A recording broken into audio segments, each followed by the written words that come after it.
हैं बच्चों को हीरे जैसा बनाने, तो उनके लिए फिर डिब्बी भी ऐसे सोने की चाहिए। अब शिव बाबा ब्रह्मा तन में आते हैं तो पहले तो ये सोने की डिब्बी तो नहीं थी ना, गृहस्थी थे। तो बाबा कहते हैं शिव बाबा बच्चों को हीरे जैसा बनाने आते हैं, तो उनके लिए फिर डिब्बी भी ऐसे सोने की चाहिए जिसमें बाप आकर के प्रवेश करे। अब ये सोने का कैसे बने, सोने की डिब्बी ये कैसे बने, क्योंकि बाबा को प्रवेश करना है। तो सोने का कैसे बने, तो फट से उनको साक्षात्कार कराया।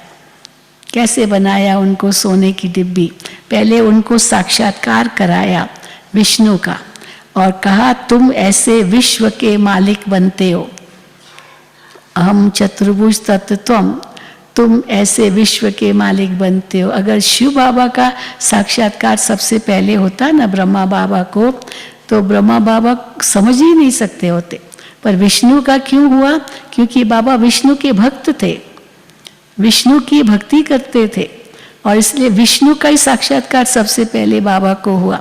और इनको लगा मैं ये कैसे बनूंगा, मैं तो इनका सेवक हूँ, दास हूँ, भक्त हूँ। तब परंतु उनको आकर्षण हुआ। अगर केवल ज्योति का होता तो शायद ब्रह्मा बाबा को आकर्षण ही नहीं होता, क्योंकि उनकी तो भक्ति इतनी नहीं करते थे। तो देखो कैसे चतुराई से शिव बाबा ने ब्रह्मा बाबा को अपना बनाया। तो बाबा कहते हैं अब ये सोने की कैसे बने, तो फट से उनको साक्षात्कार कराया, तुम तो विश्व के मालिक बनते हो। अब माँ में कम याद करो, पवित्र बनो, तो झट पवित्र होने लग पड़े।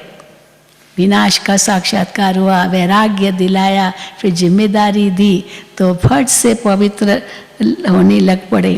पवित्र बनने बिगड़ तो ज्ञान की धारणा भी हो न सके। शेरनी के दूध लिए सोने का बर्तन चाहिए, यह ज्ञान तो है परम पिता परमात्मा का।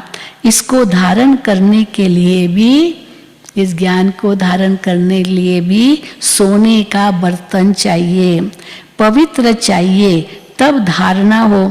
पवित्रता की प्रतिज्ञा करके फिर गिर पड़ते हैं तो योग की यात्रा ही खत्म हो जाती है, ज्ञान भी खत्म हो जाता है, फिर किसको कह न सके।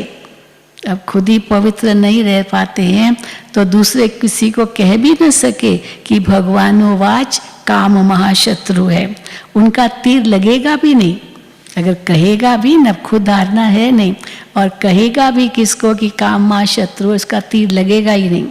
वो फिर कुक्कड़ ज्ञानी हो पड़ते। मुर्गा क्या करता है, सवेरे सवेरे 4 बजे बांग देता है, कुकरू को इतना जोर से चिल्लाता है और लोगों को उठा देता है। ये क्या है, ये कुक्कड़ ने भांग मारी, और फिर सो जाता है। तो बाबा कहते हैं उनका तीर लगे